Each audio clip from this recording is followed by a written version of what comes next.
aquí trabajando con Gustavo Lema, el director de comunicación, Natalia Gianatelli, que trabaja en grupos de trabajo, en fin, hay un equipo que estamos realmente muy contentos y muy orgullosos de poder hacer esta actividad, este diálogo, para poner justamente en conversaciones a un líder político, a un líder social, a un líder cultural latinoamericano y sobre todo sudamericano, como es Evo Morales Ayma, el presidente Evo Morales, o el compañero Evo, o el jefazo Evo, como también muchos le dicen, muchos y muchas, y un líder también social y un líder político de Estados Unidos, James Early.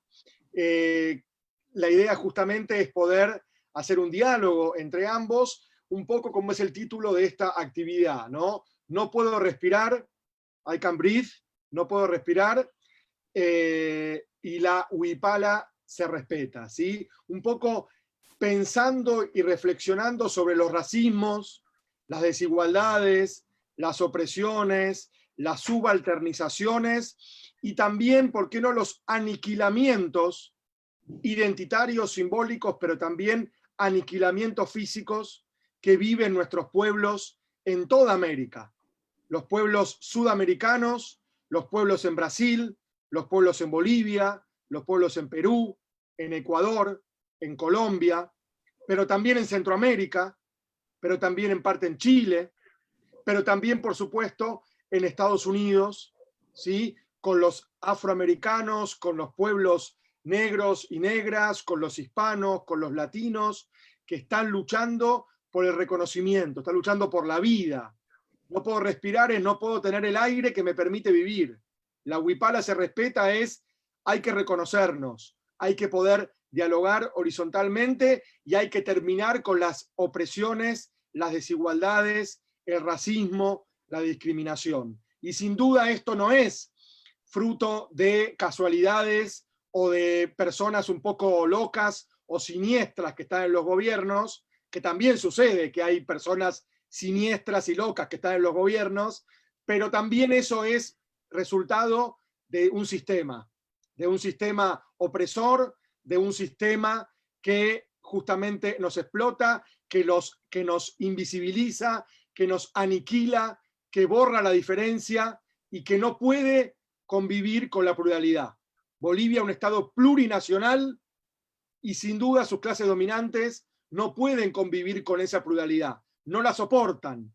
Y como no la soportan y no soportan la igualdad, cometen cualquier tipo de atropello, cualquier tipo de crimen, cualquier tipo de, digamos, delito y de vejación para impedir esa plurinacionalidad y esa igualdad. Y lo mismo sucede en Estados Unidos, donde sus élites gobernantes no soportan la igualdad, no soportan la diversidad y la pluralidad étnica, social, cultural, política de Estados Unidos y buscan entonces excluir de la vida social, excluir del voto, porque ahora hay muchos estados que están impidiendo o están poniendo restricciones para el voto a muchas poblaciones y a muchas personas. Entonces buscan por artilugios no democráticos lograr lo que no consiguen por el voto.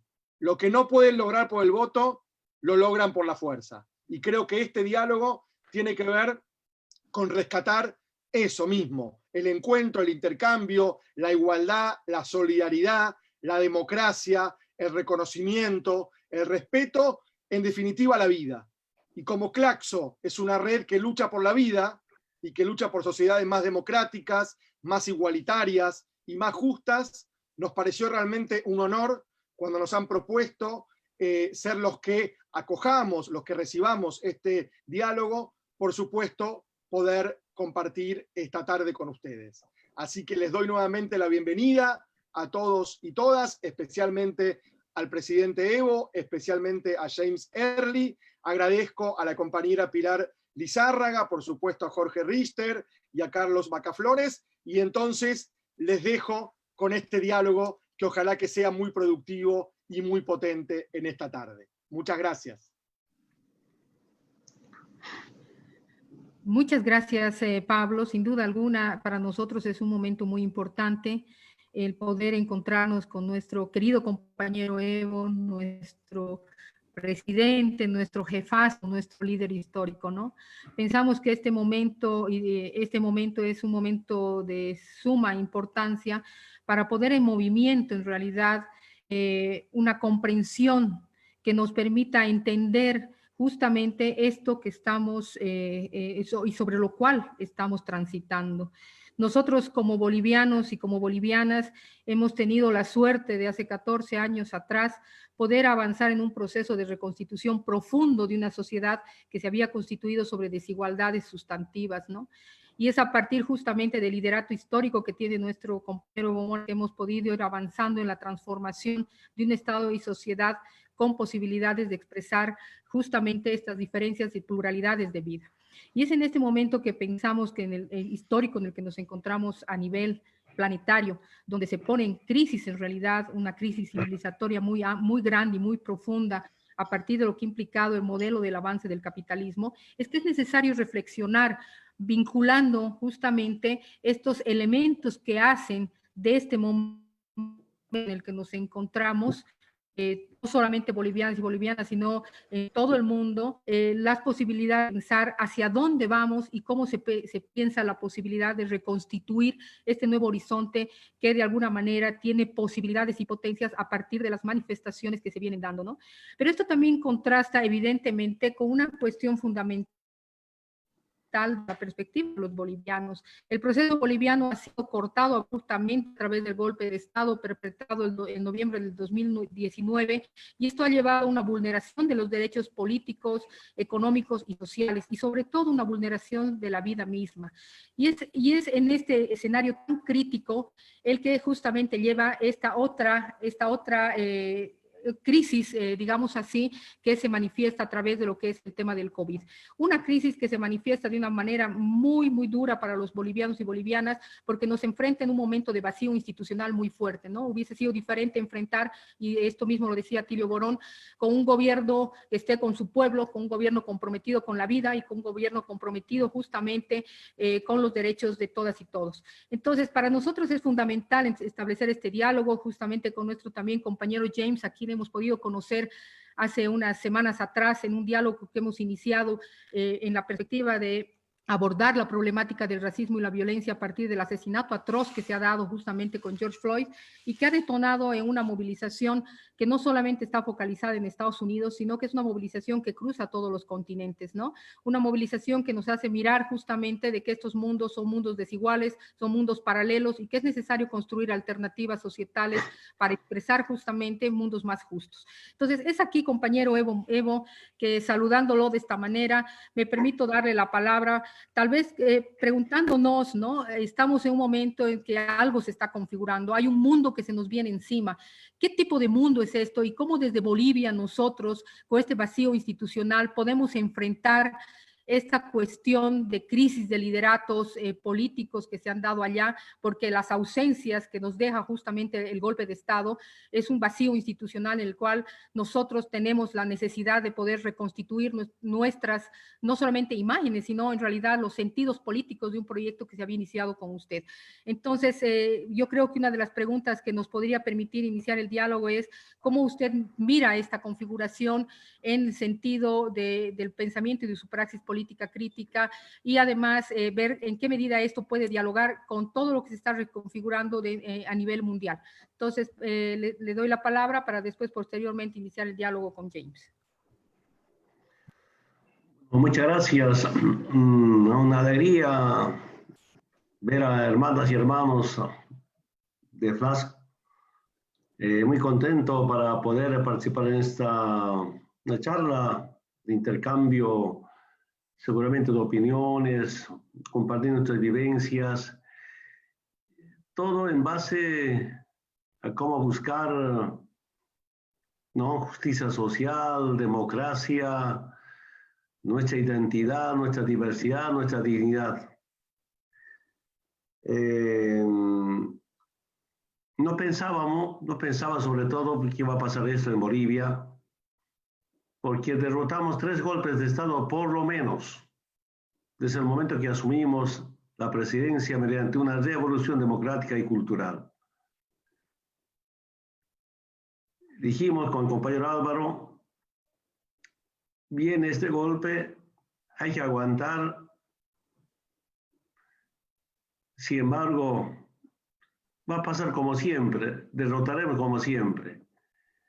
Pero viene ahí la policía, ahí vienen las Fuerzas Armadas. No puedo entender que en nuestro proceso, gracias a nuestro pueblo, también recibieron muchos beneficios, tanto la policía como también las Fuerzas Armadas. En este momento las Fuerzas Armadas están fracturadas. Hay militares institucionalistas. Inclusive yo me animo a decir militares antiimperialistas. Aunque por algunos militares de tendencia derechista están siendo alejadas, replegadas, aisladas, pero hay militares patriotas, yo diría, que están con su pueblo.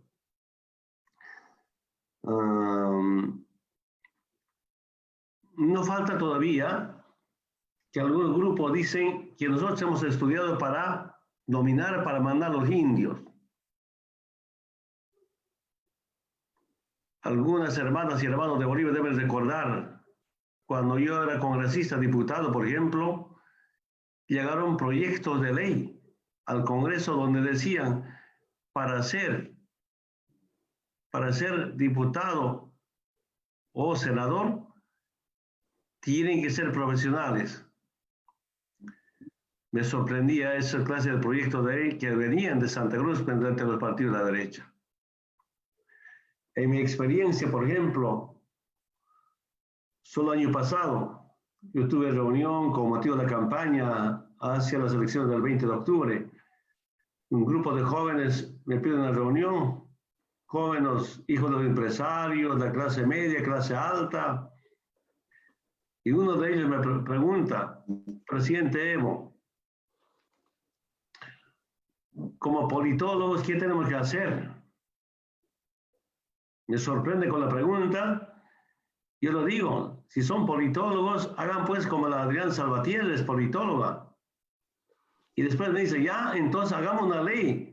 Solo los politólogos debemos hacer política. A mí me llama la atención eso. Solo los políticos deben hacer política, o los politólogos. Cuando yo no soy politólogo. Creo que esta clase de pensamiento se junta para nuevamente retomar el racismo, el fascismo que vienen del falangismo, del bancerismo, y después me doy cuenta que con nuestro proceso de cambio habíamos afectado tremendamente a sus intereses económicos. Reducimos bastante a los terratenientes.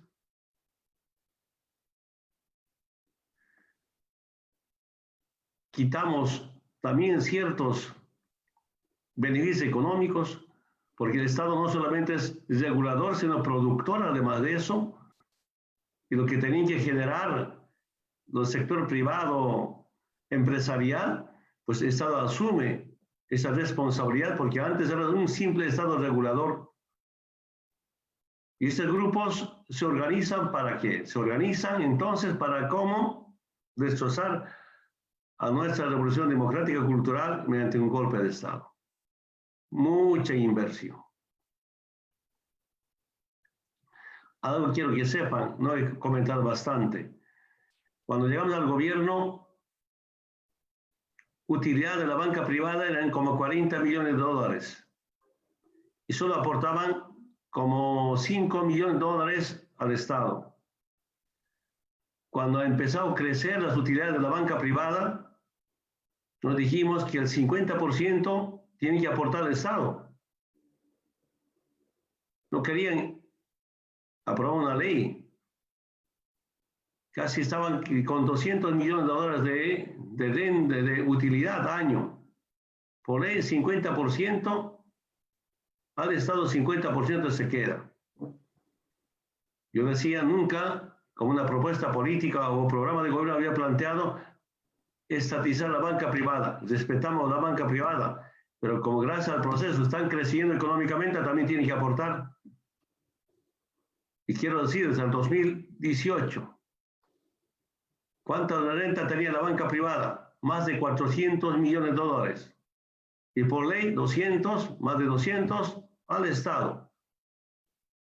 Nuestra obligación como Estado es como, por ejemplo, tener recursos económicos para atender, para desarrollarnos. Voy a comentar una serie de políticas económicas que permitan el crecimiento económico de nuestra querida Bolivia. Se sabe muy bien, cuando llegamos, Bolivia era el último país de Sudamérica, el penúltimo de toda América, con todos los programas sociales, políticas económicas, inversiones, lo que a nosotros nos ha permitido cómo mantener tantos años es que no descuidamos el aspecto laboral, la parte social, pero también de inversión pública.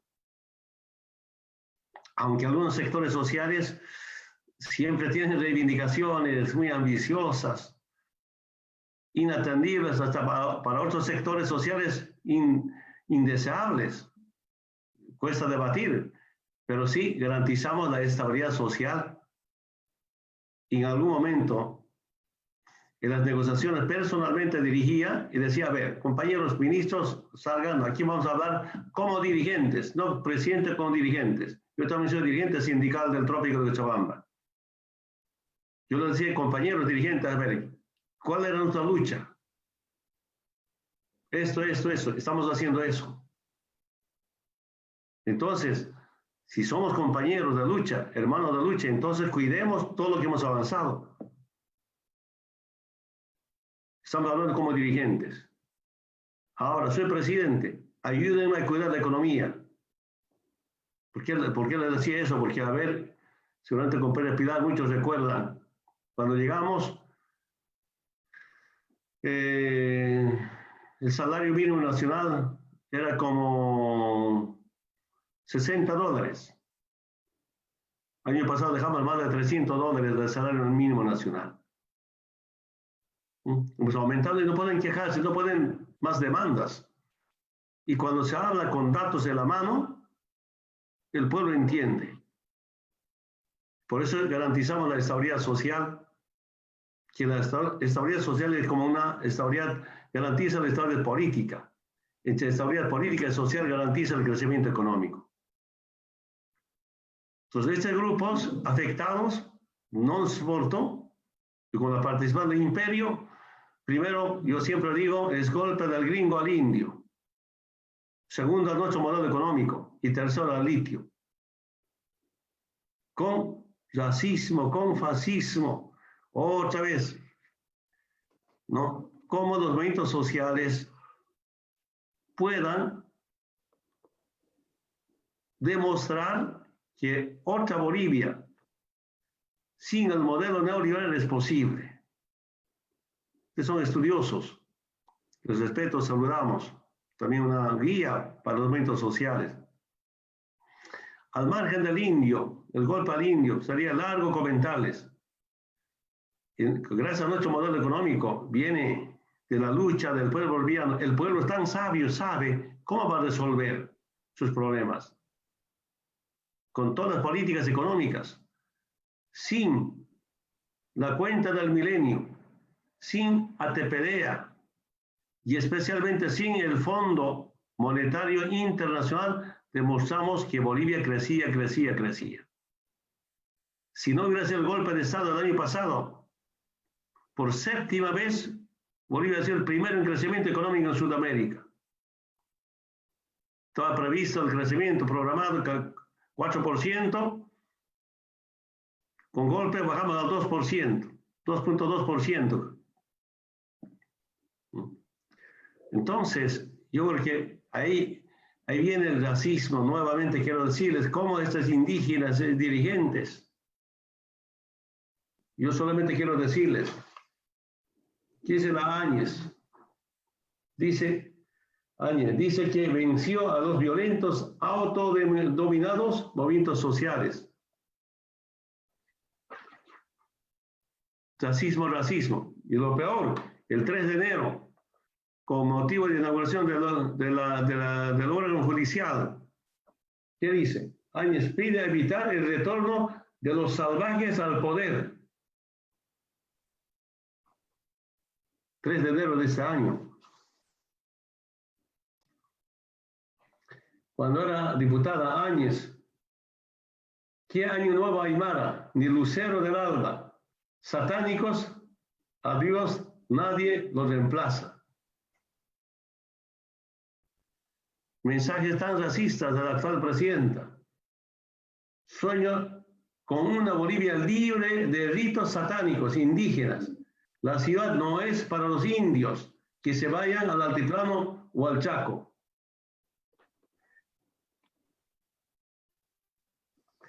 Una diputada de derecha que decía, prefiero dictadura de botas que de jocotas o de abarcas.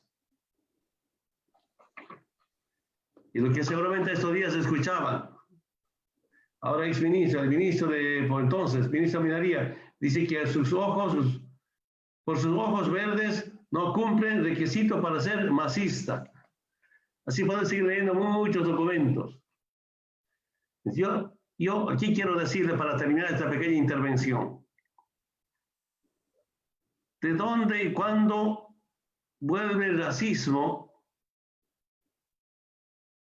después de que el presidente de Estados Unidos, Donald Trump, asumió a la presidencia? A mí me ha sorprendido. ¿Por qué digo esto?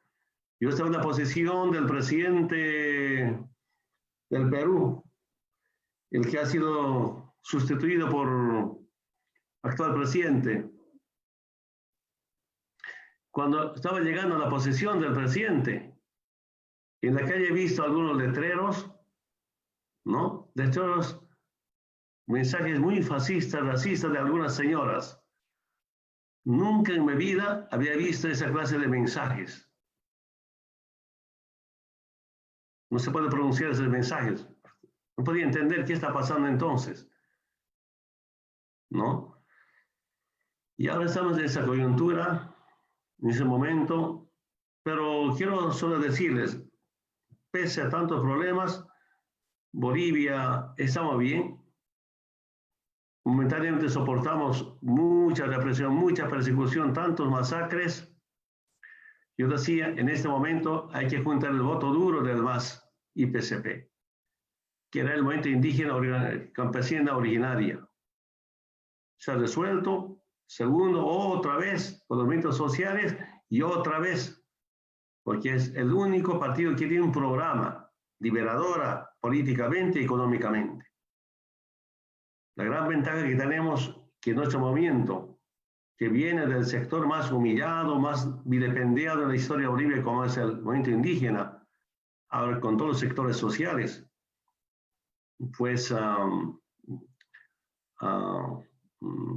unidos, pero hemos demostrado, como decía hace un momento, otra Bolivia es posible, y un programa que nuestra lucha siempre es democrática. Por eso se llama nuestra revolución democrática y cultural. Y sabe que gracias a nuestros profesionales, ¿no?, nos juntamos para garantizar independencia, soberanía, la dignidad.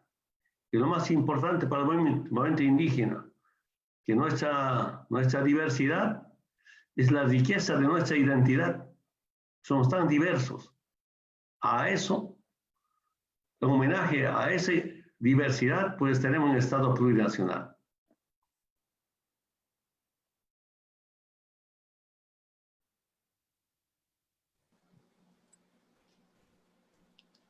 Bueno, señor presidente. Compañero Evo.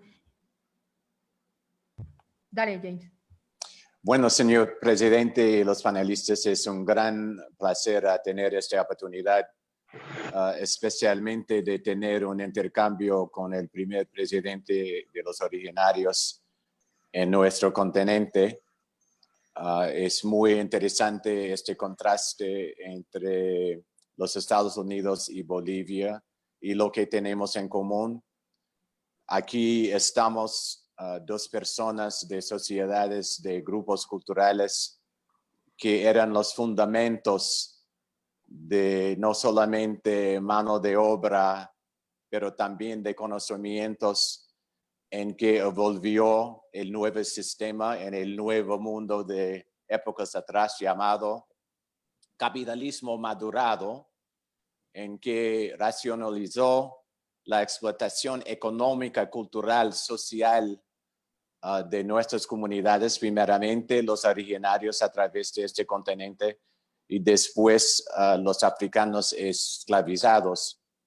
Es importante destacar esta historia, yo creo que entre nosotros en esta conversación, porque estamos viviendo todavía el legado de esta historia de casi 500 siglos, años, a pesar de muchos avances, especialmente el avance que representó la llegada de Evo Morales al asiento de la presidencia de Bolivia, porque es muy interesante pensar sobre esta palabra democracia, como se planteó los griegos, los demos, que quiere decir gente ordinario, no los políticos profesionales, gente ordinario.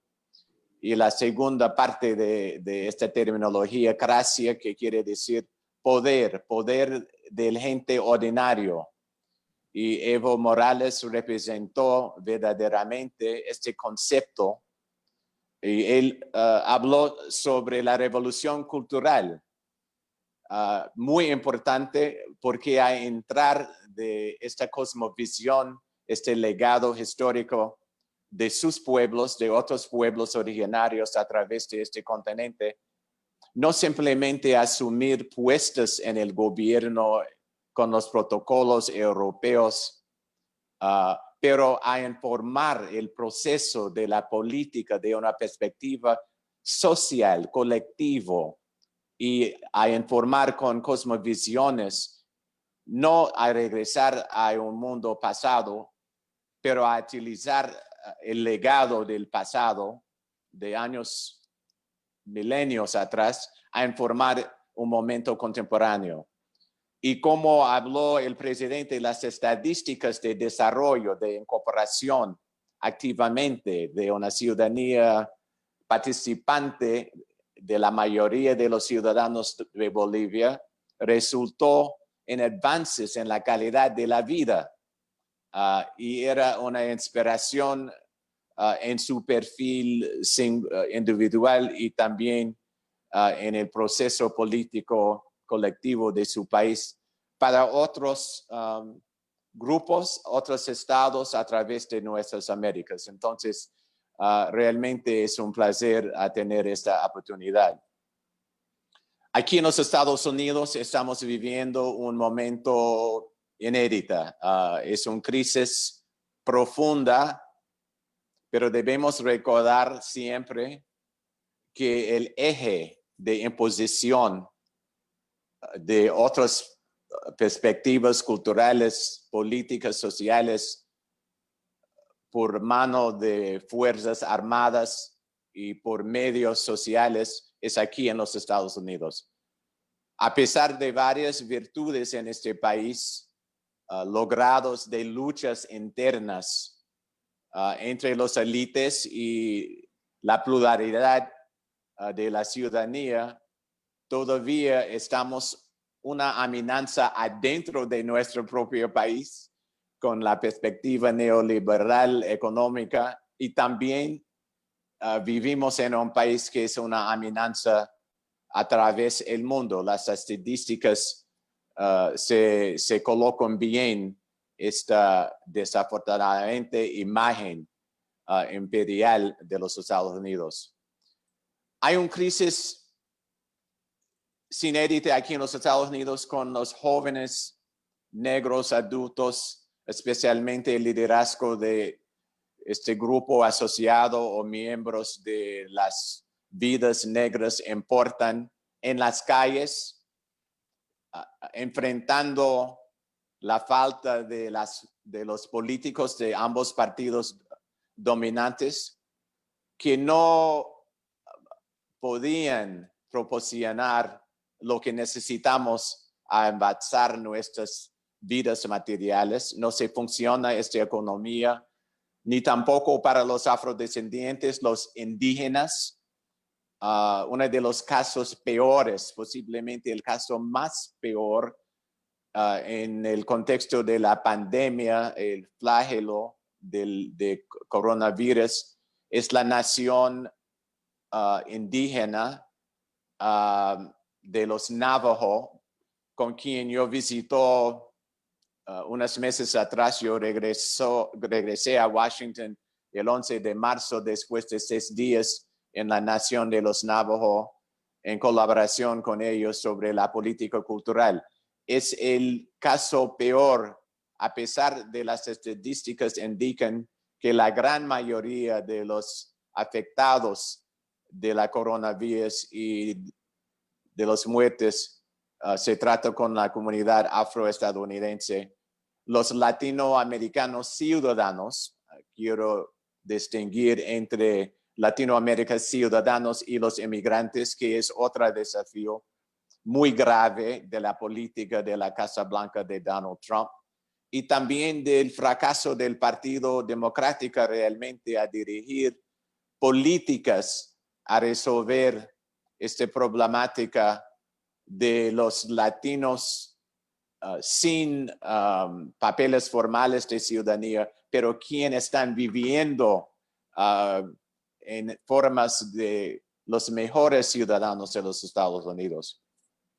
Entonces, a pesar de la crisis ética ejemplificado en el fracaso voluntario de Donald Trump no va a tener un plan a enfrentar la pandemia, es algo voluntario, es anarquía aquí, en que la perspectiva de la Casa Blanca es cada estado debe determinar su propio camino a enfrentar esta pandemia. Realmente no es un plan coherente a avanzar el país.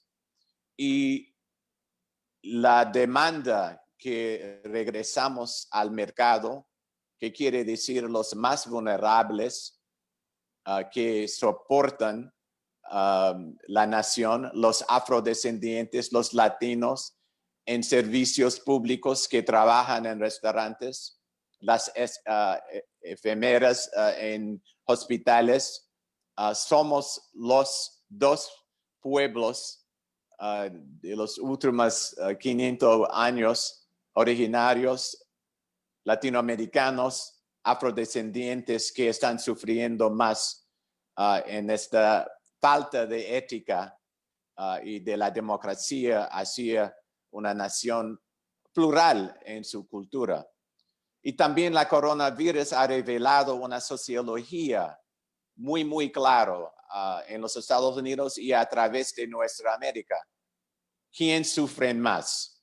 Los mismos que sufrieron durante la época colonial y de esclavitud, y también dentro del establecimiento de los países republicanos debajo de mano y la visión de Bolívar, eran los originarios y los afrodescendientes que también, a pesar de llegar en repúblicas liberados, se sufren más. Y ahora, en esta época de neoliberalismo, de capitalismo, estamos viviendo las mismas circunstancias, mas no estamos viviendo en el pasado. Es un momento del siglo XXI con muchos avances acumulados de nuestras luchas para la democracia. Entonces es una oportunidad para nosotros, yo creo que a reflejar dónde vamos. Una parte de nuestras sociedades que compartimos en común, los élites quieren regresar a una normalidad antes del coronavirus.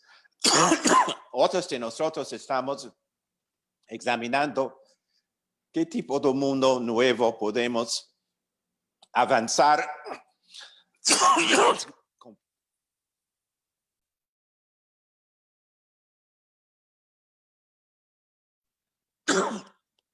lo siento. ¿Qué tipo de mundo podemos avanzar con esta oportunidad de envisionar un mundo nuevo.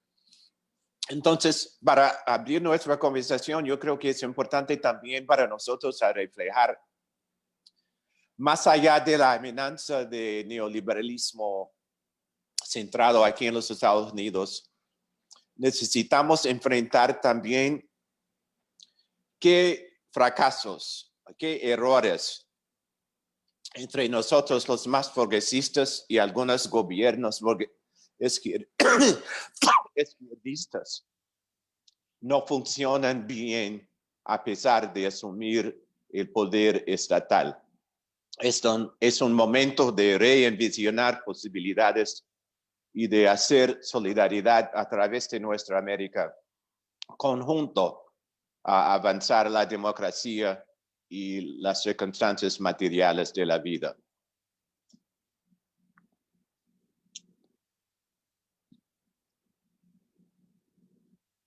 Estamos conectados.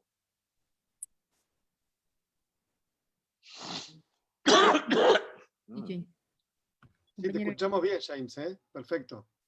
Estamos bien. No, ahora silenciaste. Ahora estás en off.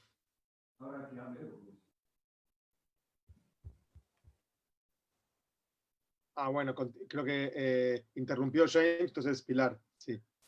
Compañero Evo, tiene la palabra. A ver,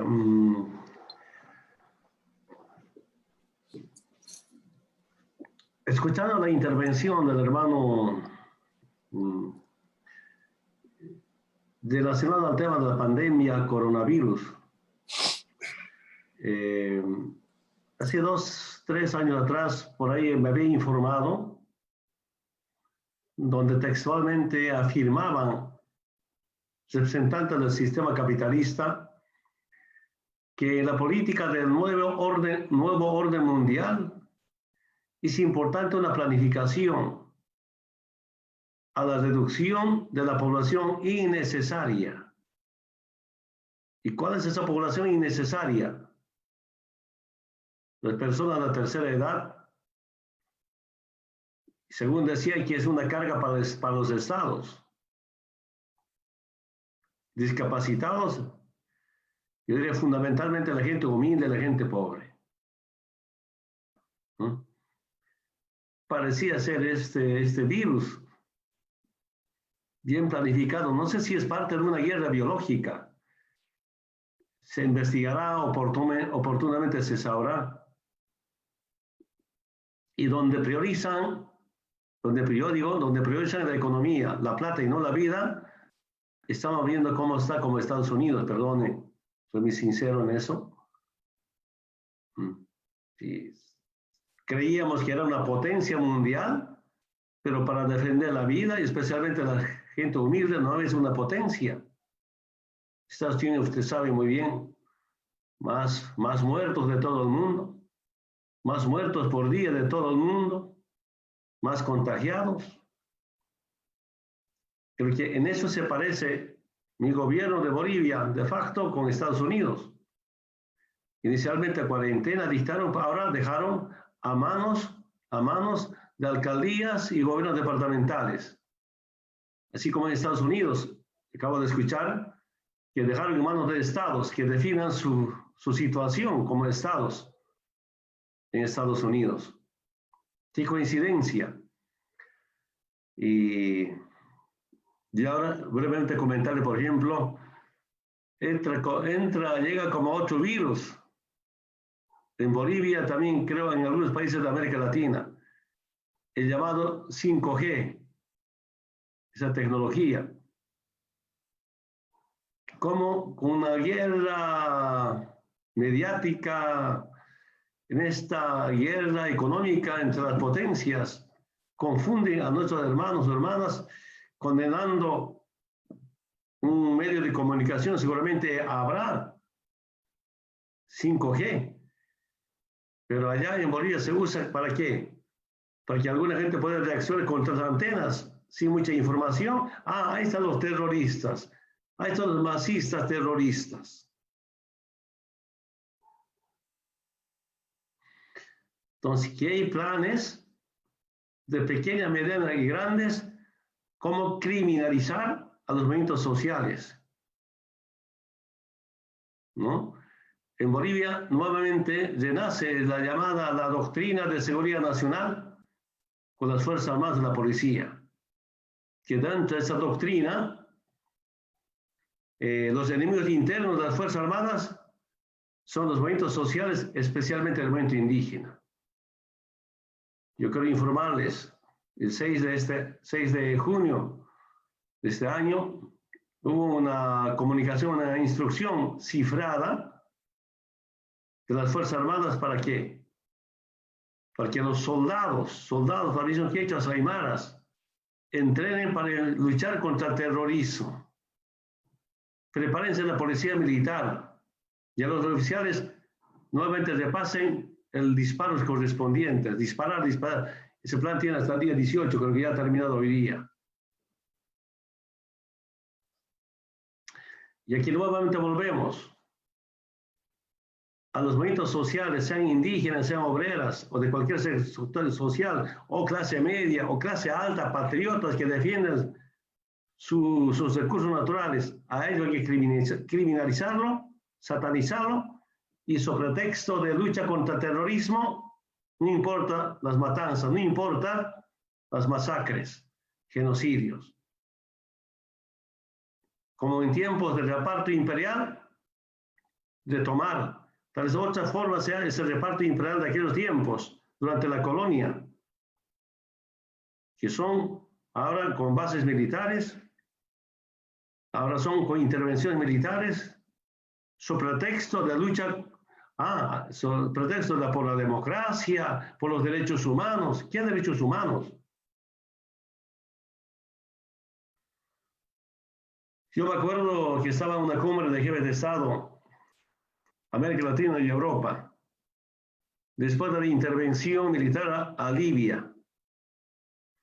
Y estaba a mi lado sentado, compañero, hermano, presidente Zapatero, estaba todavía.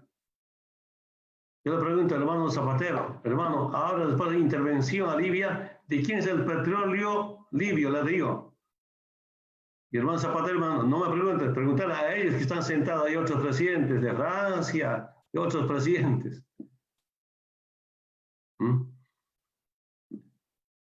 Entonces podemos repasar esa historia, las distintas intervenciones a países.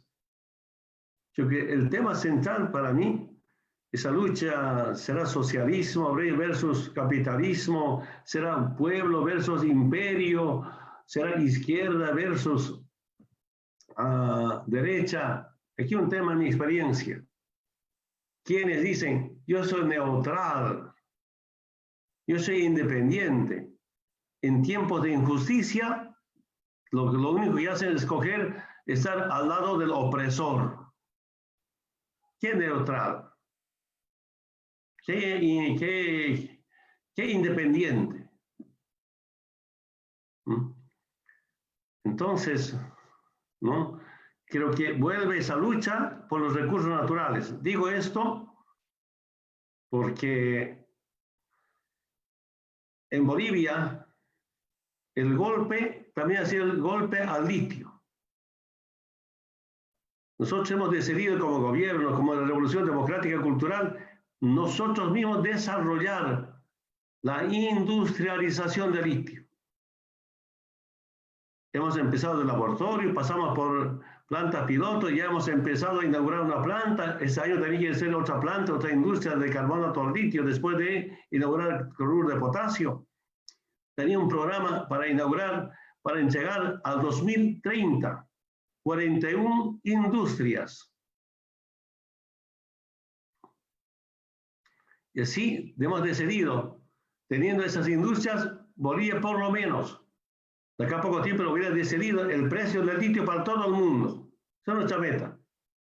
Claro, era importante socios porque una cuestión de mercado, ya tenía una alianza con China, con Alemania, y estábamos proyectando hacia Rusia. Yo dije, soy sincero, por eso estoy en la mira del imperio norteamericano. La industria del litio va a ser sin Estados Unidos. Ustedes, estudiosos, cada día están informándose. Semanas o meses pasados, ¿qué dijo un senador republicano de Estados Unidos. Donald Trump ha participado en el golpe, todo por el litio. Están los medios de comunicación. Eso también ha sido un golpe al litio. Mi pequeña experiencia para comentarles, creo que era 2008, 2009 o 10, he sido invitado a Corea del Sur. Y me llevaron a ver una planta, una industria de batería de litio. Interesante, recién inaugurado. Yo dije a las autoridades de Corea del Sur, tenemos que hacer la gemela de esto en Uyuni, Potosí, Bolivia. Me dijeron, no. Pues, ¿por qué no quieren? Porque ya han crecido nuestras reservas internacionales. Yo decía, ¿cómo no puedo garantizar 300 millones de dólares para una fábrica de batería de litio? Entonces, me di cuenta que ellos solo nos quieren para que nosotros sigamos enviando materia prima. Estaba con el presidente de Japón. Yo dije, Toyota japonesas, conocido, respetado, buscado en todo el mundo. Quisiéramos una alianza estratégica. Ensamblemos Toyotas japonesas en Bolivia, pero con litio boliviano. Y obviamente no quiso. Puedo comentar muchas de estas vivencias, de esta experiencia. Si me di cuenta, el occidente solo nos quiere para que sigamos exportando materia prima. Es cuando vamos a empezar a dar el valor agregado a nuestros recursos naturales. Ahí empezamos con el tema del litio. ¿Por qué les comento esto? Porque cualquier golpe de Estado, cualquier intervención, usan a veces la lucha contra el narcotráfico. Yo digo, no hay lucha contra el narcotráfico desde Estados Unidos. Su pretexto de lucha contra el narcotráfico es un control geopolítico. Y puedo demostrarles, cuando nacionalizamos la lucha contra el narcotráfico, los resultados mejor en Bolivia reconocidos por Naciones Unidas y Europa. Menos por el Departamento de Estado de Estados Unidos. Sin Estados Unidos, sin base militar, sin DEA. Pero ¿dónde están las bases militares como Colombia? ¿Dónde está la DEA con tanta inversión? Yo siento que una de las políticas de Estados Unidos es cómo crear conflictos. Guerrilla, terrorismo, narcotráfico, sobre pretexto de que lucha contra terrorismo o narcotráfico, estar presente en ese país. Para eso sirve la llamada terrorismo o lucha contra el narcotráfico. Entonces, cuando nosotros decidimos, no solamente es importante una liberación de carácter cultural, o una liberación de carácter social, comunal, una liberación de carácter político, ideológico, sino es tan importante la liberación económica. En mi experiencia de presidente, pero también como dirigente, si no hay una liberación económica, difícilmente puede garantizarse una liberación política, ideológica o social o cultural.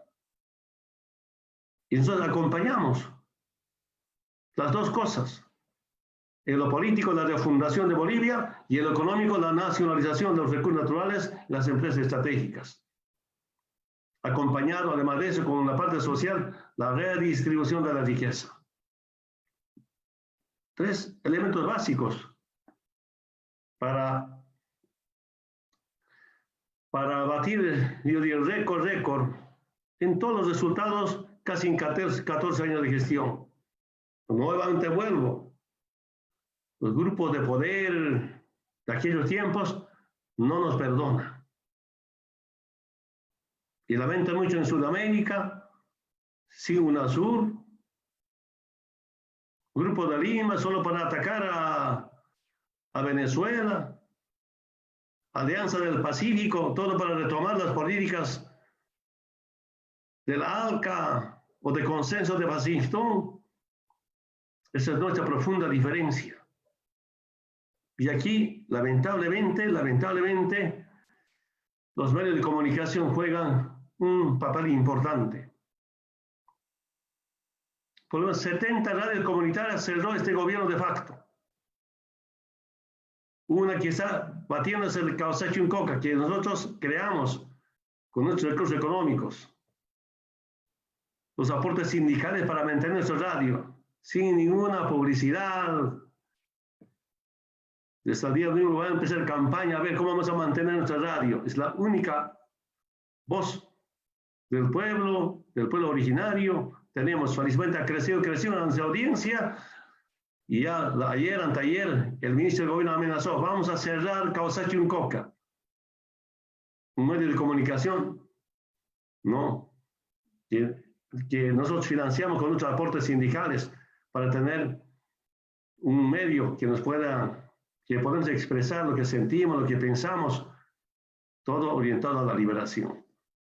Creo que tenemos enorme coincidencia, hermano, por sus intervenciones, pero nuestras luchas van más allá de una simple reivindicación del movimiento indígena o para el movimiento indígena o los afroamericanos o la gente pobre, humilde, sino cuando luchamos por nuestra independencia, por nuestra soberanía y fundamentalmente cuando luchamos por nuestra identidad, por nuestra dignidad, luchamos para todo el pueblo. En mi experiencia personal, desde el trópico de Cochabamba, por la lucha sindical, social, comunal, siempre nos hemos planteado reivindicaciones de carácter nacional. La hermana Pilar debe recordar, algún momento decíamos, por ejemplo, hay que casar coca con petróleo, hay que defender la coca, un recurso natural renovable, otro recurso natural no renovable, el petróleo. No se hablaba tanto del gas, pero aparte de los hidrocarburos. Nacionalizar petróleo, pero también defender la coca. No puede ser de coca, tampoco libre cultivo de coca. O sea, nuestras políticas. Y sobre todo, por una lucha, una marcha por dignidad y soberanía.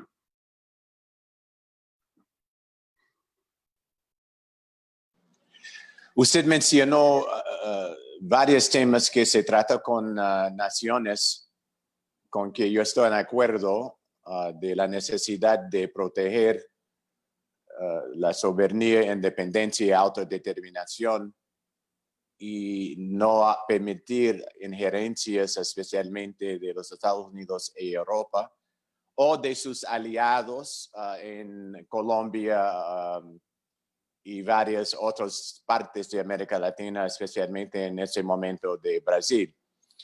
Pero estoy pensando es otra orientación conectado a protección de la nacionalidad de la nación que debemos considerar cómo avanzar conjunto sin de colapsar nuestras identidades nacionales distintos. Y es a dar reconocimiento que hay un plan internacional de criminalizar los que quieren liberarse de este sistema neoliberal. Y también adentro de los Estados Unidos estamos testigos en este momento de la criminalización, por ejemplo, de los activistas en las calles, especialmente el liderazgo de las vidas negras se importan.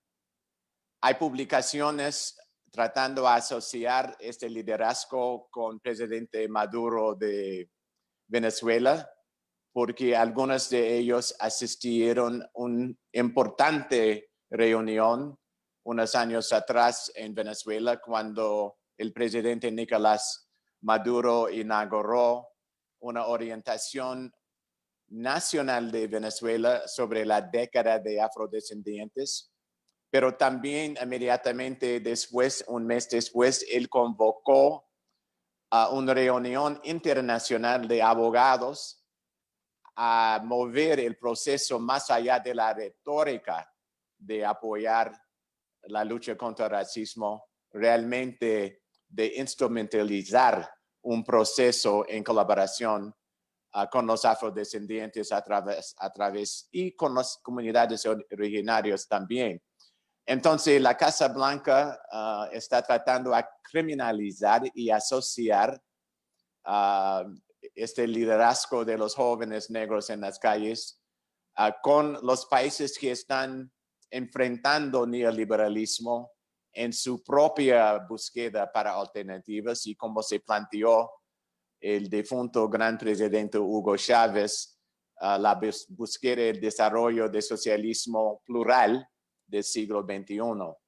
Necesitamos reconocer en relación a la independencia de nuestras naciones que hay un plan internacional centrado aquí en los Estados Unidos con gente como Steve Bannon, el derechista, que trabajó mucho con Bolsonaro en su elección, que está organizando los derechistas en Europa. Y la implicación es: necesitamos una red de redes de los progresistas, de los socialistas, especialmente en gobierno, en gobernanza, a enfrentar no solamente una nación a nación bilateral, pero una frente progresista. Casi 3 semanas atrás, el Instituto de Bernie Sanders inauguró una frente internacional para enfrentar, para coordinar acciones contra los derechistas, porque ellos están atacándonos con una estrategia, no solamente atacando los estados, pero también los ciudadanos progresistas que están sí mismos enfrentando las limitaciones del neoliberalismo. Y en este contexto, en nuestra América, yo creo que es importante dar reconocimiento de la importancia no solamente histórica de los afrodescendientes y comunidades originarias, pero realmente para los progresistas y los que tienen y han tenido puestos estatales progresistas en gobernanza, a realmente fortificar sus alianzas con estas comunidades. ¿Por qué? Porque el Departamento de Estado de los Estados Unidos por muchos años ha tenido una estrategia dirigida a los afrodescendientes por la falta en muchos casos de los progresistas a enfrentar racismo contra los afrodescendientes. Entonces, en el informe de la transición a la democracia debajo del gobierno de Bush primero, era 2 a 3 páginas dirigidas contra Cuba. Ahora, en los últimos 6 meses más o menos, el presidente de Cuba, Díaz-Canel, inauguró un comité contra racismo y discriminación adentro de Cuba, a dar reconocimiento a pesar de muchos avances. Cuba es nuestro ejemplo, no solamente para la América Latina y el Caribe, por todo el mundo, de posibilidades de envisionar y crear realmente un mundo nuevo, ejemplificado en este momento de sus contribuciones humanísticas alrededor del mundo a enfrentar coronavirus, que no hay otro país paralelo, especialmente entre los más desarrollados. Muchos de los más desarrollados países en este momento están llamando a Cuba para ayuda. Es una ética expresado en planes, en instituciones de educación, en preparación de equipos preventativos. Entonces, esta crisis mundial en la producción, la distribución, la consumpción que rotó la coronavirus, es una oportunidad para nosotros a pensar cómo establecer más solidaridad. Hugo Chávez, como presidente de Venezuela, tocó un rol muy importante con su ciudadanía afrovenezolanos en el concepto de la democracia participativa, que tiene una historia mucho más larga antes de la llegada de la presidencia de Hugo Chávez. Pero él dio reconocimiento de su propia sangre y cultura con los africanos, a pesar de ser también mestizo, indígena y español. Él tenía una perspectiva pluricultural adentro de sí mismo y él ejemplificó en las políticas prácticas de identificar afrodescendientes venezolanos con capacidad de manejar, de dirigir las políticas internacionales, y él abrió muchos oficinas, escritorios de la política en África, con estos ciudadanos representando todo el país. Entonces, hay un momento para nosotros a reunirnos, al mismo tiempo a proteger nuestras propias comunidades, a nuestras propias naciones. Esta organización que originó en Venezuela, afrodescendientes regionales en las Américas del Caribe, son algunos de los más avanzados en sus pensamientos de no solamente a proteger sus comunidades, pero a participar, a hacer contribuciones activas, incluyendo como parte del liderazgo a todos los rangos de las políticas internas de países en la región y en el mundo. Y para los progresistas y los izquierdistas es una oportunidad para nosotros a profundizar estas experiencias. Si no, el Departamento de Estado, los republicanos y algunos de los miembros del Partido Democrático aquí, que tiene Maduro como un blanco, no es solamente los republicanos, Wasserman Schwartz, miembro del Partido Democrático, Dana Shalala, miembro del Partido Democrático, en conjunto con Rubio, miembro del Partido Republicano, está atacando con una guerra económica y mediática y también armado contra Venezuela en este momento. Está atacando a Cuba. Inauguramos ayer aquí una campaña con otras campañas alrededor del mundo para un premio Nobel a dar reconocimiento a las contribuciones de los cubanos. Estos son los ejemplos que necesitamos pensar más en nuestras Américas. Y a concluir en este momento, yo creo que es importante también para los latinoamericanos a pensar sobre el hecho de que el segundo grupo cultural más grande en los Estados Unidos son latinoamericanos estadounidenses ciudadanos. No estoy hablando en este momento sobre inmigrantes sin papel. Ciudadanos, el segundo grupo.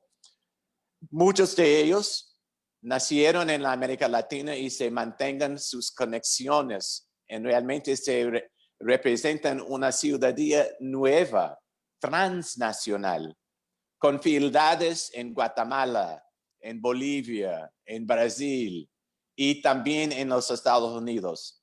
Listo a proteger el avance de los Estados Unidos, pero también con sentimientos profundos, listo a ayudar sus propios países de legado. Si nos nacieron allá, se comparten un idioma que es el camino fundamental, principal de la cultura.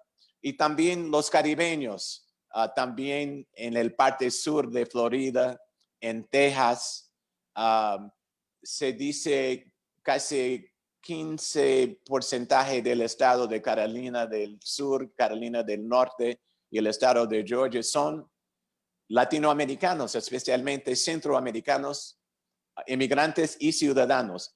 Y es algo que hablamos con Hugo Chávez años atrás sobre este lema: nuestros norte es en el sur en relación a la integración de América Latina. Para él y los otros líderes a considerar estos contactos familiares con sus ciudadanos, con sus familias aquí en los Estados Unidos, realmente abrir una nueva perspectiva internacional, no a borrar la importancia de la nación, porque la nación todavía es bien importante, especialmente con capitalismo transnacional.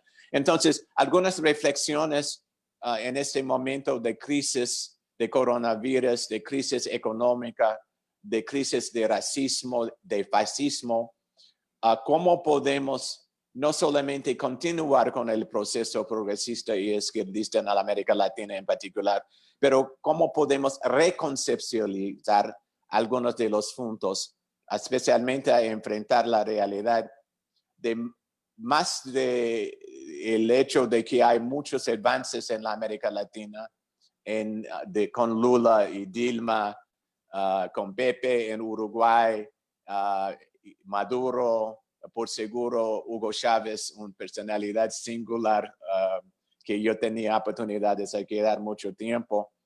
Hay limitaciones que necesitamos enfrentar. Cuba es el único país que ha tenido 3 transiciones sin ningún problema. Los otros progresistas necesitamos examinar adentro, más allá de la imposición de imperialismo de los Estados Unidos. Yo creo que este es un contexto, una orientación para nosotros a considerar cómo no a regresar a la normalidad antes del coronavirus, antes de la crisis económica mundial y más allá de esta crisis de enfrentar racismo.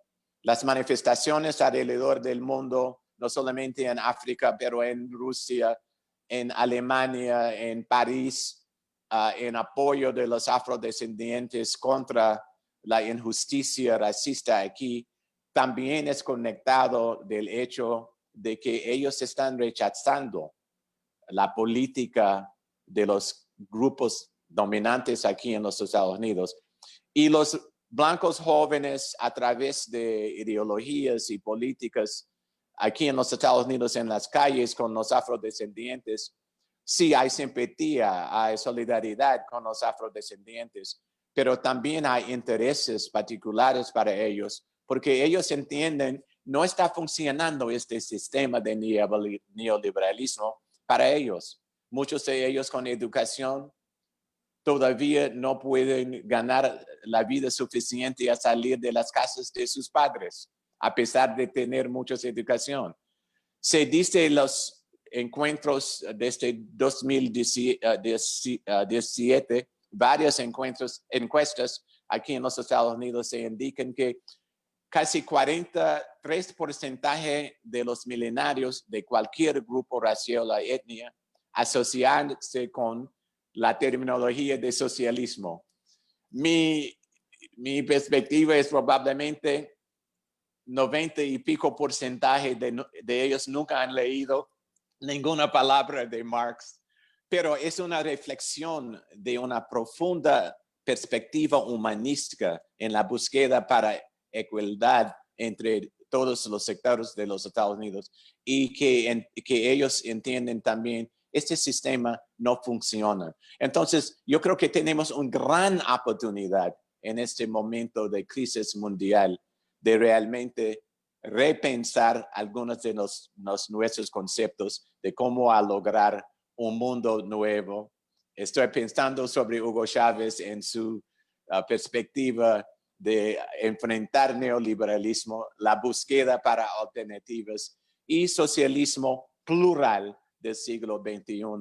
Y yo creo que la tierra es sembrada muy rica a pesar de la grave situación en la vida material, en racismo y fascismo, y cómo podemos tener una orientación a escapar realmente con pasos concretos hacia este mundo nuevo. Y a concluir, Bolivia, con las estadísticas que usted, señor presidente, anotó, son ejemplos de lo que podemos con conciencia, con voluntad, a pesar de, en el caso de Cuba, de falta de recursos naturales, pero el recurso de la cabeza y del corazón, ellos están muy adelante en comparación a los países más ricos en recursos naturales, más poderosos en sus esfuerzos militares. es un ejemplo. Si podemos, enfrentando no solamente nuestras virtudes, pero también nuestros errores y fracasos. En este momento, Cuba es uno de los países que hay un discurso entre el público, el partido, el Estado, muy fresco de sus propios fracasos y limitaciones, más allá de la amenaza y la limitación del bloqueo. Es una expresión que yo creo que en este momento, si nosotros podemos establecer más conexión, en mi caso especialmente con los afrodescendientes, estoy pensando sobre Mónica Rey, una afroboliviana que era parte de su gobierno, a pesar del asunto principal en Bolivia es el asunto, la cosmovisión de los originarios a informar el concepto de la nación. Algunas reflexiones sobre las varios temas que usted anotó.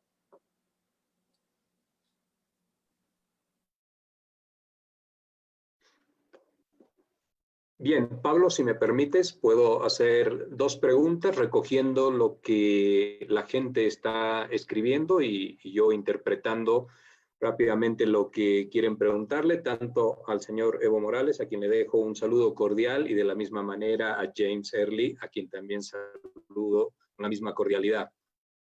Nos pregunta la gente que participa dos temas básicamente fundamentales, uno que hace referencia al racismo en nuestras sociedades y otro en una alusión directa al sistema capitalista y las posibilidades de buscar alguna alternativa. Puntualmente, en el tema del racismo, una referencia que señala en Bolivia han existido procesos importantes, un proceso importante de inclusión social de 14 años. ¿Cómo mira usted, don Evo Morales, esta situación de que ahora se vuelven a dar manifestaciones nuevamente de racismo? Y lo propio para James, ¿cómo se puede evaluar la presencia de este racismo que se ha vislumbrado en los Estados Unidos? Y si existe posibilidad de que nuestras sociedades puedan desterrar o por lo menos iniciar políticas para desterrar el racismo. Y la segunda pregunta hace una referencia a que la pandemia ha impactado fundamentalmente sobre aquellos sectores más carenciados y sobre los pueblos también más oprimidos.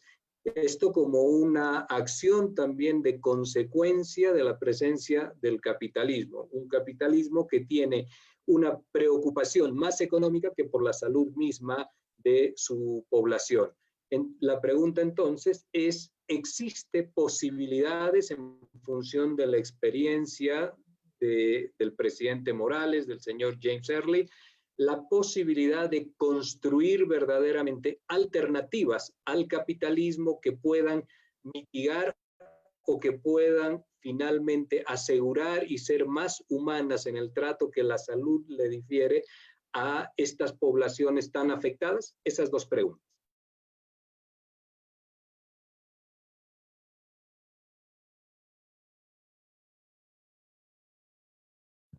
Compañero Evo, ¿puede comenzar, por favor?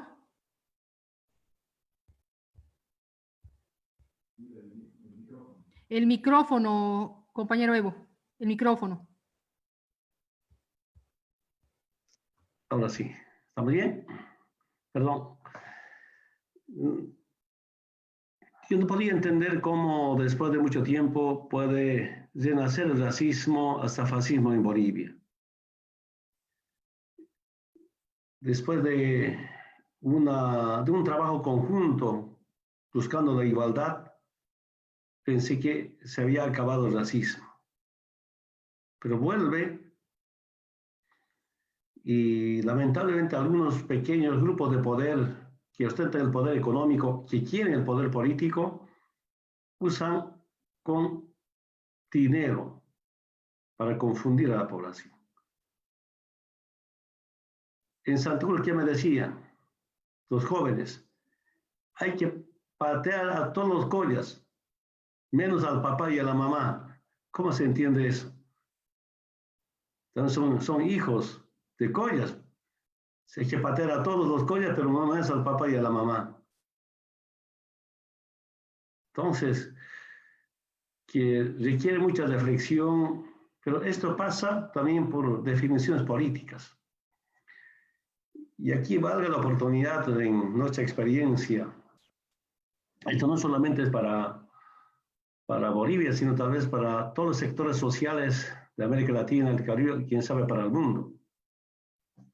Hay una doctrina norteamericana para los movimientos sociales, la llamada independencia sindical o el pluralismo ideológico. ¿Qué quiere decir eso? El sindicato no puede hacer política. Eso ha sido también nuestra profunda diferencia en Bolivia, ¿no? El movimiento indígena, dijimos, no, tenemos derechos políticos. No porque somos comunarios, organizaciones, sindicatos agrarios, en AILO, en capitanías, ¿no? Vamos a decir que nosotros no tenemos derechos políticos. Tenemos derechos políticos. Y algún sector todavía, cuando empezamos con este movimiento político de la liberación, decía, no, es independencia sindical. Felizmente hemos superado. Y hay que superar. Entre la clase humilde, trabajadores, obreros, indígenas, micro, pequeños empresarios, cuentapropistas, somos la mayoría. Y lo que hay que pensar es cómo esas mayorías deben definir el futuro de su país y no las minorías.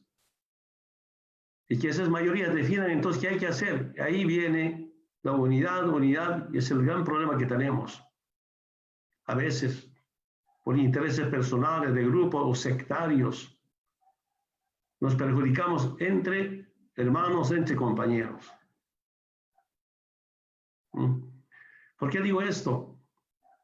Si bien esa mayoría está convencido que racismo es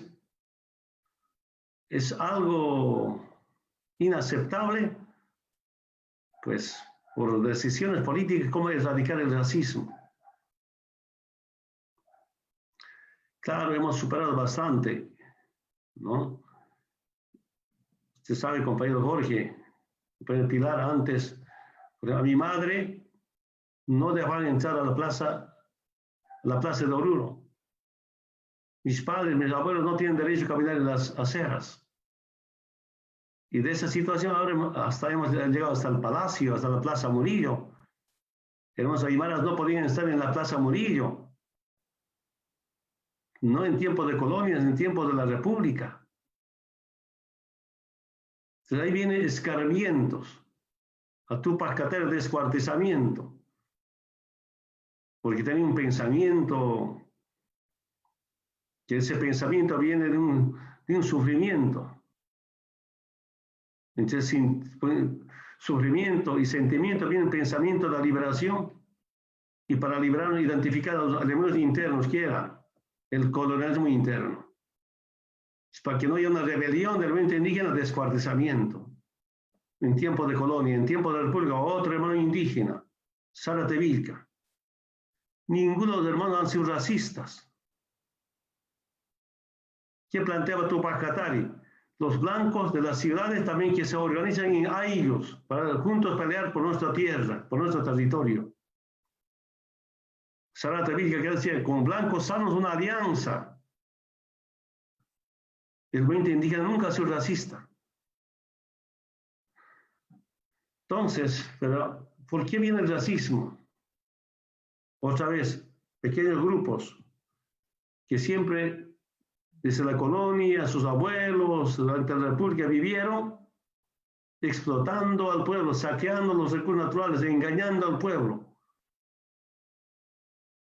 convirtiendo en esclavos. ¿Qué decían? A ver, un hacendado, uno dueño de la hacienda, tenía que vender su hacienda a otro que quiere la hacienda. Decía, este tiene 4 caballos, tantas herramientas, tantos indios más. Entraban como su patrimonio para vender su hacienda. Esa es la historia de Bolivia. De eso creo que hemos avanzado bastante, pero vuelve otra vez el racismo. Yo incluso pensaba, compañero Jorge, retornando a Bolivia, cómo hacer un encuentro en Cochabamba, un ejemplo. Jóvenes de zona norte con los jóvenes de zona sur. ¿Por qué entre hermanos estamos enfrentados? Uno porque tiene buenas casas, porque tiene plata, porque finalmente somos una familia. Y en el mundo que hemos vivido es tan importante la solidaridad, la complementariedad. Y el movimiento indígena vivir inclusive con armonía con la madre tierra. Yo donde nací no hay propiedad privada, es propiedad comunal hasta ahora.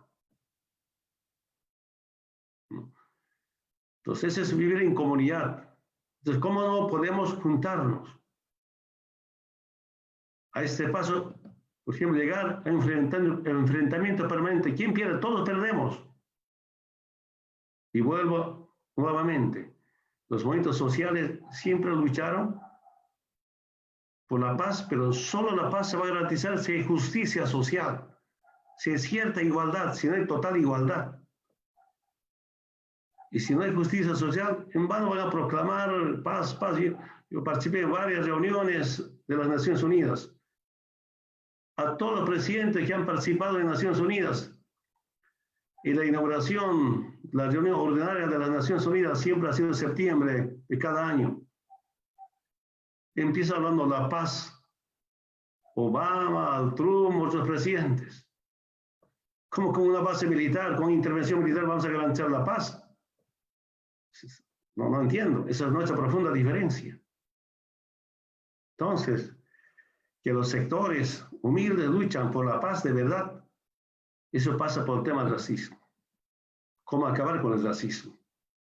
¿Cómo entender que todos somos iguales? Todos tenemos los mismos derechos. Quiero comentarles, por ejemplo, cuando yo llegué a diputado a Bolivia, en Bolivia en 1997. Claro, ahí estaban diputados de todos los partidos, nosotros apenas 4 de nuestro movimiento político.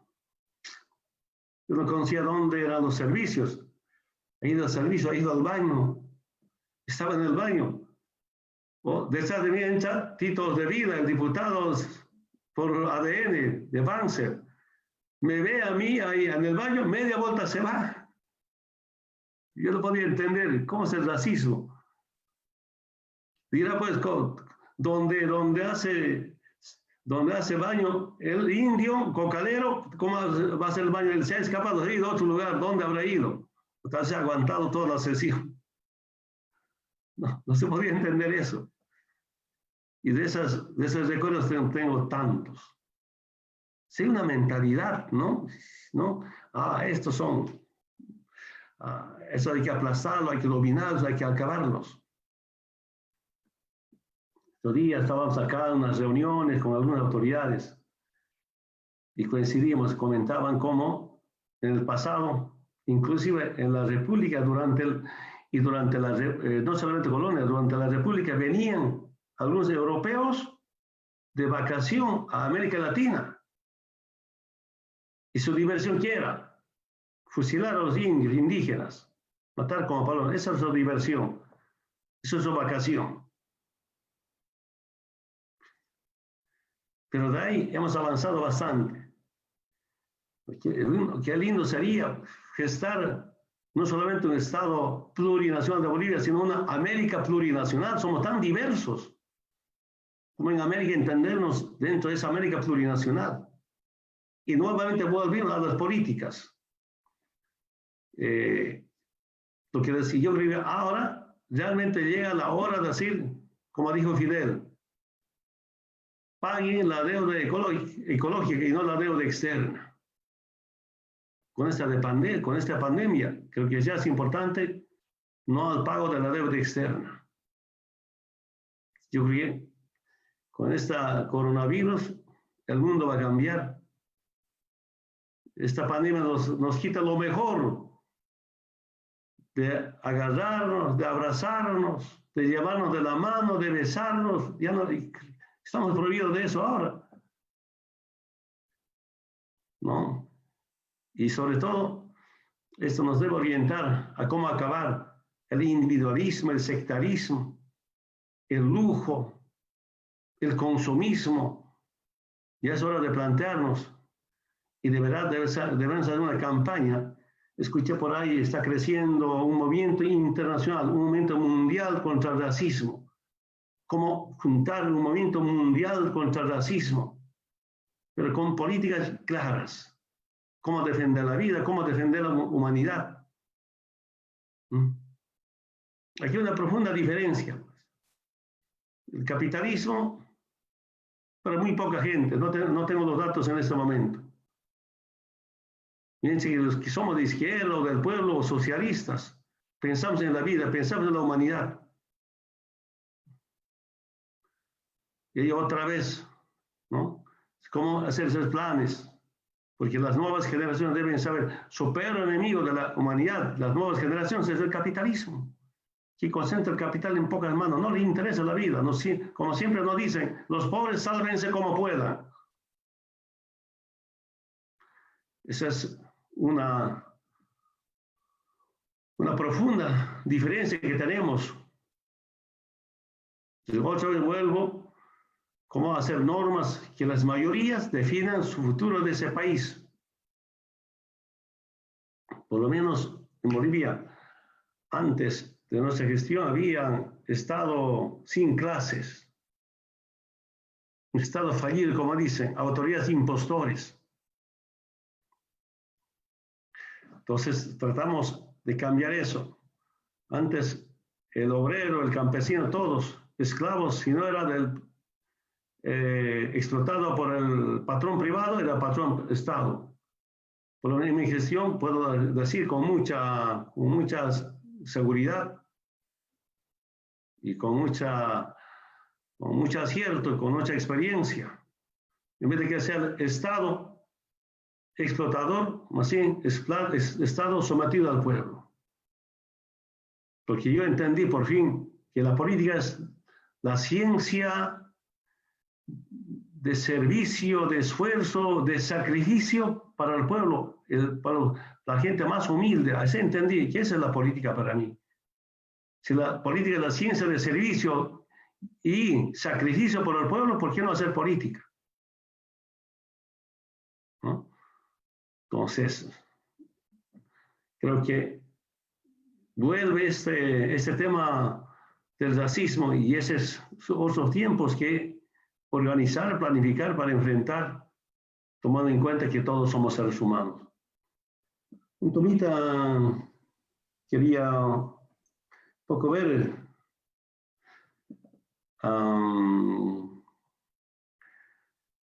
yo creo que es el mejor momento, después de que ocurrió en Bolivia, después de grandes levantamientos en Chile, con este asesinato en Estados Unidos a George, ¿no? Es el mejor momento como relanzar un gran movimiento internacional, porque es esta una responsabilidad en este momento que tenemos, como sí pensamos en la vida, sí pensamos en la justicia social. Entonces, ¿cómo ahora organizarnos? No solamente pasa por una cuestión de reivindicación, sino pasa por un cambio estructural. Y aquí en Bolivia por lo menos estamos enfrentados, nacionalizadores versus privatizadores. Pero los privatizadores, que no son los neoliberales, en la pandemia, ¿qué dicen? Ahora ya nos dicen mercado, mercado, mercado. Ahora dicen Estado, Estado, Estado. Es decir, los que luchamos para que queremos un Estado fuerte, teníamos razón. Hasta ese cambiado, pero ¿hasta dónde cambiará? Entonces, oportunamente, un tema de salud. Entonces, yo soy optimista. Viendo Brasil, viendo nuevos levantamientos, las nuevas generaciones, soy optimista. En Bolivia también, ahora, veo que me informan, también veo por los medios de comunicación, ¿no?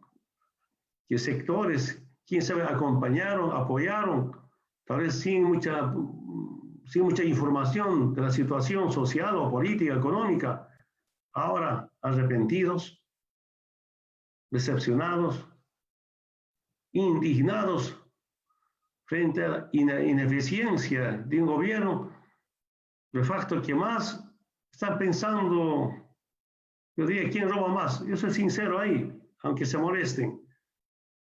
Que la peor pandemia que tenemos contra la vida y contra la economía se llama la dictadura de este gobierno que tenemos. La peor pandemia en este momento. Nos matan de hambre, matan falta de atención médica, saturados, destrozan la economía en corto tiempo. Esa pandemia está resumida en Áñez, Camacho, Mesa. Para que no puedan olvidar, al día siguiente de las elecciones, Mesa empieza convocando a las movilizaciones contra el fraude. Y ese día hace quemar, el 21 de octubre del año pasado, 2 tribunales electorales departamentales. Ahí empieza el golpe de Estado. Aunque la planificación viene de mucho más antes. Y cuando nosotros dijimos, a ver, dijimos, ya, que venga de donde venga una auditoría electoral. ¿Se acuerdan ustedes, los bolivianos? Mesa, la derecha ha rechazado, no quería auditoría electoral. Sabían que hemos ganado. Pero ha habido una reunión muy sospechosa entre Tuto y la OEA. Aceptaron. Y ahora, mira, el mundo está demostrando que no hubo fraude. Yo solo quiero decirles, para los estudiosos, yo vengo de una familia muy humildes. Mis madres, mis padres me enseñaron en la comunidad, no se roba, no se mienta, ni hay que ser flojo. ¿Cómo yo puedo estar pidiendo al tribunal o a algunas autoridades, hágame ganar con fraude? No conozco eso. ¿De dónde se inventan eso? Y no van a encontrar fraude. Hagan lo que hagan. Presionen como están presionando las autoridades. Y eso es parte de nuestros valores, es parte de nuestros principios de la Masuba Mayuya Majeya. Yo dije, esto se va a saber, ahora se está sabiéndose. Si no hubo fraude. Claro, otra vez, como estos indios van a continuar, ¿no? Como estos movimientos sociales, obreros, cómo van a manejar, dirán, mejor que nosotros. Entonces, hay que hacer golpe de Estado. Con cualquier mentira. Toda mentira. Y lamentablemente hubo mucha plata. Y siguiendo plata de Estados Unidos a Bolivia. No para desarrollarse, sino para represión, para persecución. Entonces, yo soy optimista. Un tema de racismo es una cuestión de preguntarnos quiénes somos. Y en temas del sistema capitalista, estoy convencidísimo. La propiedad privada siempre será respetada, va a ser respetada. También nosotros somos parte de una economía plural. Pero sí, el Estado, pues en cabeza de inversión, Estado regula y produce. Y no solo es privado, el privado acompaña. Tenemos excelentes reuniones con el sector privado. Se recuerda muy bien el doble aguinaldo, sigue crecimiento sobre 4.5%, el doble aguinaldo.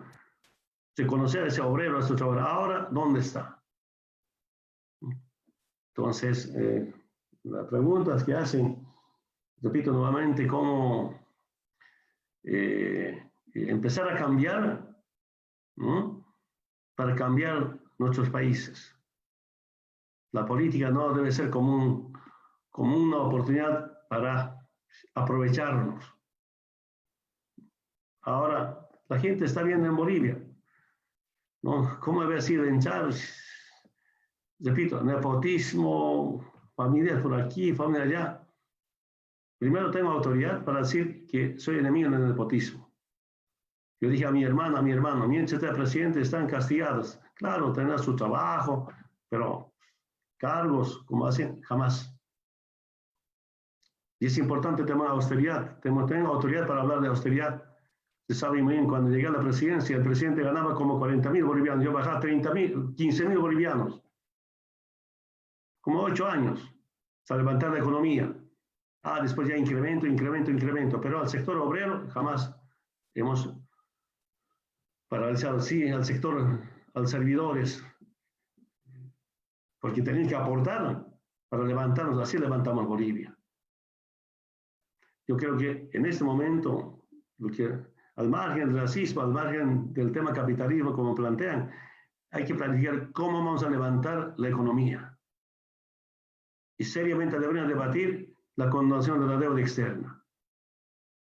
Yo digo, si no es la condonación, por lo menos reprogramación de la deuda externa. En Bolivia, solamente en 2 años, si reprogramamos capital e intereses, tuvieron como $1.600 millones de inversión. ¿Cómo el sector privado va a aportar? ¿Cómo repatriar los papeles de Panamá? ¿Cómo aliar con el sector obrero una buena inversión? No someternos a las imposiciones del Fondo Monetario Internacional. Lamentablemente, ya se empezó a cumplir con la receta del Fondo Monetario Internacional en Bolivia. Cerrar ministerios, cerrar embajadas, despedir trabajadores, paralizar las industrias públicas del Estado, paralizar las industrializaciones como litio, como la petroquímica, como el hierro, paralizar la planta de litio, repito nuevamente, pequeñas industrias del tema agropecuario. En el tema agropecuario hemos sido aliados el pequeño productor con el Estado. Si el pequeño productor, son asociaciones, son empresas comunitarias, no pueden garantizar una industria, el Estado. Pero el Estado no va a competir al pequeño productor en garantizar la materia prima. Él garantiza materia prima para la industria, es el modelo agropecuario, y ya tienen resultados importantes. Después de la crisis política, crisis económica, hay que evitar que haya crisis humanitaria. Y como pequeño productor, vengo del pequeño productor, casi estoy convencido que la madre tierra y el pequeño productor va a salvar el tema de alimento. Yo pedía, por ejemplo, cómo garantizar crédito con 0% de interés al pequeño productor para esos productos que se producen en 2, 3, 4, 5, 6 meses máximo. Un crédito solamente para 1 año. Ese va a garantizar alimento. Y aquí nuestra propuesta también con miras hacia las elecciones, ¿no? Y no solamente debe ser como el partido MAS y PSP, soy sincero y directo. Es una política de Estado. Hacer alianzas estratégicas con China, con Rusia, otros países que van a producir vacuna para el coronavirus. Y en esa política de Estado, cuando haya vacuna, vacunar gratuitamente a toda la población. Somos como 10, 11 millones de habitantes. ¿Por qué no? La vida es vida. En manos del Estado, el Estado asume esa responsabilidad. Y lo vamos a hacer, en todo caso. Hemos acumulado cierta experiencia para atender esta clase de demandas, porque la salud debe ser un derecho humano y no negocio privado. La vida no puede ser mercancía. Entonces, es una obligación, debe ser una nueva política para todo el mundo a partir de esta pandemia. ¿Hasta cuándo? Las grandes industrias de medicamentos, las investigaciones científicas sobre la salud, va a estar en manos del sector privado. Si no son del Estado, debe estar en manos de la Organización Mundial de Salud. Porque hay que pensar seriamente pensando en la vida. La vida es vida. Que es importante en la comunidad, por supuesto. Entonces, si tenemos esta clase de políticas, como también permita bajar la reducción y por lo menos enfrentar el capitalismo.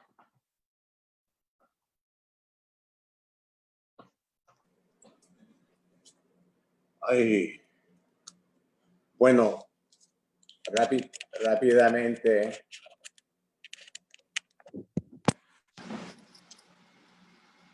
Bueno, rápidamente, ¿usted me escucha?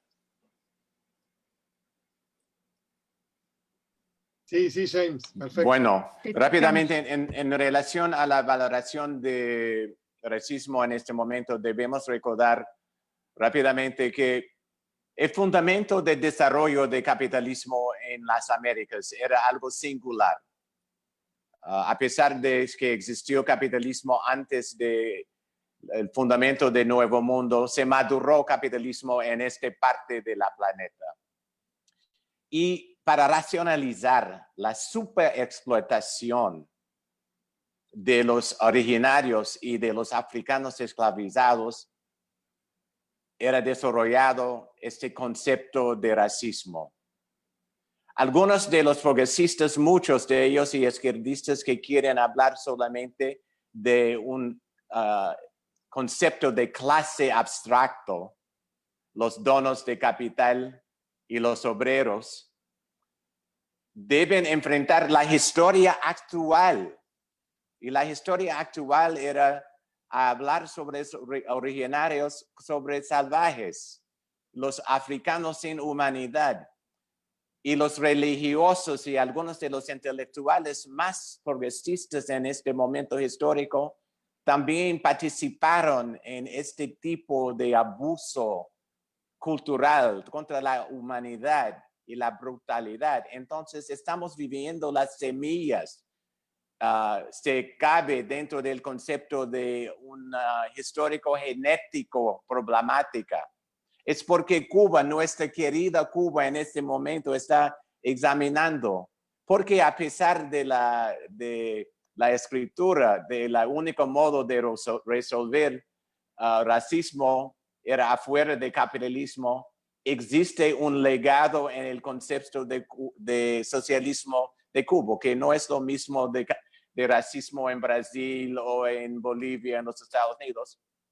Pero sí existe. La comisión de UNIAC, los escritores y intelectuales que inauguró casi 10 años atrás el Comité José Aponte contra Racismo y Discriminación. La terminología de ellos, no mis palabras.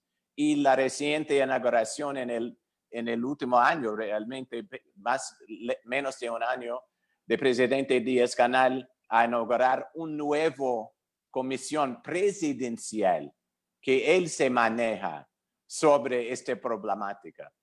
Y para ellos se han planteado durante la revolución que es una problemática cultural. Pero para los que sufren racismo es más de chistes.